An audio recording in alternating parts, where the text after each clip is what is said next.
Hello everyone, welcome back to the Chess Journey to National Master, and in this episode I'll be covering round 4 of Open Sabir Ali. In this round I got paired up against David Torres, a Spanish candidate master, very experienced player, over 50 years old, and I had all day to prepare, and let's see how the game went. So he went e4, I went c6, and now he goes knight f3, d5, and he goes for this very trendy line with d3, inviting this endgame. If black wants, he can take on e4 and then take on d1, but it's not as simple as it seems, and white has a lot of interesting ideas, and I didn't want to prepare an endgame for this round, so I decided to play queen c7, which is also a good move. Now my opponent goes knight c3, I go d takes on e4, pawn takes, and e5. And yeah, this was the setup that I saw, and it was interesting, and I felt comfortable looking at these positions. My opponent goes bishop c4, here I go b5, bishop b3, and here I play h6.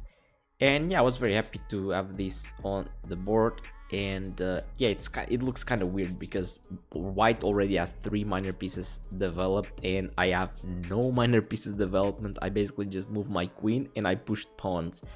But if you look at it, like, these pieces are very well controlled. Like, the knight is restricted, the bishop can't also go to g5, this knight is dominated by the pawn on c6 and b5, and this bishop, it's looking good. The bishop is strong here on this diagonal. Here my opponent played a4, which is still the best line. Now b4, and here my opponent surprised me with this knight b1 move. I think I was expecting knight e2 here to go towards g3. But yeah, this knight b1 move kinda made me think for a while. I didn't really know this move, I wasn't expecting it, and for some reason I thought that there was something wrong here. There's nothing really wrong with this move, it's just an alternative to knight e2. And here I decided to play bishop a6, which is it's a big mistake. It's the first big mistake of the game. So yeah, get out of theory, immediately do make a mistake, a big mistake, classic, right? With my idea with this was trying to punish knight b1, because now I'm preventing white from castles. But yeah, I didn't see moves ahead, and now white has a very simple way to refute this bishop on a6, which looks very powerful now, but in just a couple of moves it will have to be traded off. Knight bd2 here by my opponent. I just decide to keep developing, but now this bishop c4 move is actually very annoying, because it's trying to exchange this very strong bishop and he wants to castle next, and I felt like I didn't really come to a6 to go back to b7, so I traded, which is also a bad decision. The ideal would be to play bishop b7, but it's kind of admitting a mistake, and yeah, sometimes it's hard to admit mistakes like that, but indeed it would be the best decision here. But yeah, now after knight c4 I have to defend e5. I play knight bd7, queen e2, and honestly here I played bishop c5, and I thought that I was completely fine. I thought that I was very comfortable here, which is kind of funny because I don't know, I had something that I don't normally have, which is this very big optimism about this position, which it's not good at all if white plays the correct way. But for some reason I just was confident. I was thought like, this is completely fine, I did nothing wrong, my position should be good. And sometimes being delusional like that is actually very good, because you kind of are not scared and you're making just moves thinking that you're doing very well, when in reality you can get in trouble pretty fast. Let's just go back real quick. So if bishop a6 is a mistake, what should I do? Here I should just develop. normally. So knight f6 attacking e4. Now he would play knight d2 anyways. I could play bishop e7, and here, you know, if knight c4, knight bd7, castles, everything is fine here. And you know, my bishop will indeed go to b7, and I'll push c5, open this bishop up, and I have a pleasant position, you know. My pieces are well placed, but okay. My opponent castled, I castled, and he played knight h4, which is already going a bit in the wrong direction. The engines point out that, you know, even here before castles, white would have a very good position after b3, intending to go bishop b2 and putting immediate pressure on e5. And yeah, it's not so simple to defend this pawn. I would have to go a rook to e8, for example, and now he can even long castle, which would be very good in this position and very hard to deal with. I played rook e8, trying to make space for a piece to go to f8 to help defend my king. He goes knight f5 here, and now I go for knight f8, trying to bring a piece into the defense, and now that he's not pressuring e5, I can do that. My opponent goes queen f3 here, and I go rook e6. So here my opponent was threatening to take on h6, and then my knight would be hanging, so I decided to play this ugly move, but I felt like it was necessary. And yeah, somewhere around here I started thinking, this doesn't look that good anymore. Like, what happened? I couldn't even realize what I did wrong in the game. I didn't even realize that bishop a6 was bad during the game. Just thought it was fine. But yeah, I felt like this is not what I prepped for. This is not the type of position that I want, but okay, I think I'm still fine. Here h4, and I was happy to see this move. This is a bad move because I have a strong response here, and I'm very proud of myself for finding this next move, which for some might look natural, for some might look weird, but is the move h5. And you know, I played h6 before, and I'm playing h5 now, allowing the bishop to land on this square.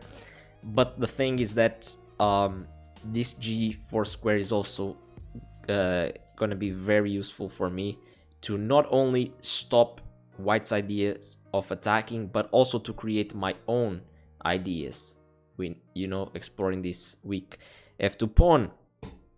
And here there's no real way for my opponent to take advantage of me you know, weakening the g5 square, because like bishop g5 is never a problem. I can always go knight h7, defend everything, and yeah, this bishop doesn't look too good here, honestly. And when I go knight g4, because the queen is on f3, he can't really play f3 easily. Also, the bishop right now is, you know, making that move impossible because of the pin. So yeah, I thought that h5 was a very nice touch to defend the position. And I was very proud of this move.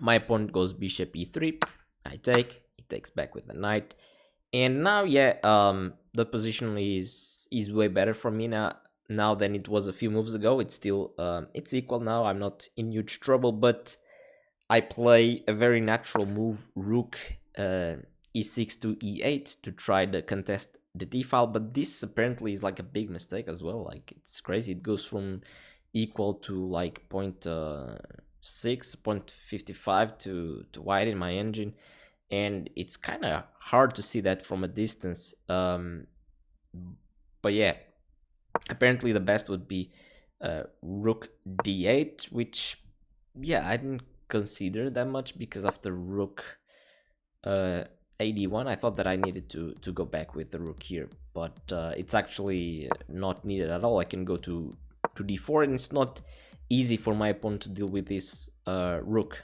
because if he takes, the e5 pawn will fall. And what else can he do?